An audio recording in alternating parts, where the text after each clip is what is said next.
Horror is one of the most captivating genres in entertainment today. From blockbusters like The Conjuring, A Quiet Place, and Resident Evil, to indie gems, audiences continue to prove they have an insatiable appetite for fear. But what makes ghostly apparitions, flesh-eating monsters, and supernatural entities such compelling subjects in storytelling? There's something deeply fascinating about the way horror grips our minds and emotions. Let's delve into the psychology behind horror and uncover why people actively seek out experiences that terrify them.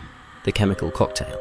What do public speaking, first dates, and vengeful spirits have in common? They all trigger fear. While these experiences might seem unrelated, your body responds to them in remarkably similar ways. Science shows that when facing perceived danger, your brain activates an ancient survival response. Your breathing quickens, adrenaline surges through your veins, and your senses sharpen to razor focus. These reactions, hardwired into our DNA, prepare us for fight or flight in the face of danger. Horror content cleverly hijacks this primal response, creating an artificial sense of threat that floods your system with natural stimulants. This cocktail of fear and excitement can be thrilling, but only in the right context. The safety bubble. Picture yourself exploring an abandoned asylum at midnight. The power's out, your flashlight is dimming, and strange whispers echo through the halls. Footsteps behind you grow louder, and shadows seem to move where they shouldn't. In real life, this would be a terrifying and traumatic ordeal. However, when experienced through a screen, these scenarios transform into thrilling adventures. Psychologist Michael Apter's research reveals that people crave excitement from dangerous situations, but only within a safety frame. This concept explains why we enjoy haunted houses,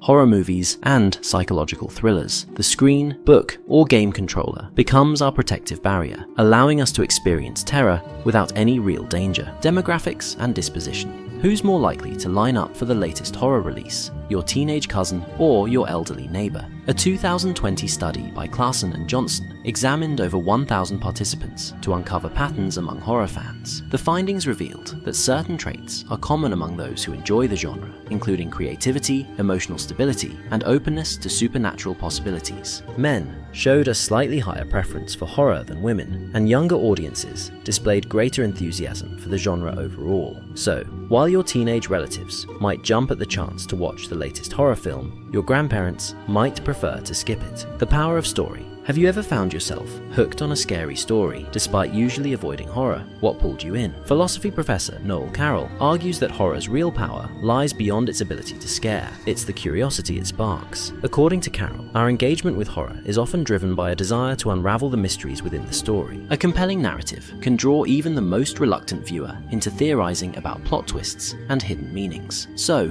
if you've avoided horror for fear of being too scared, perhaps it's worth giving a critically acclaimed series or movie a try. You might discover that it's the story, not the scares, that captivates you. What's your take on horror? Do you seek out scary stories, or do you avoid them at all costs? What draws you in, or pushes you away from the genre? Share your thoughts in the comments below. If you enjoyed this exploration of fear, don't forget to like and subscribe for more deep dives into the fascinating psychology of entertainment. Thanks for joining us, and until next time, remember, you're braver than you think.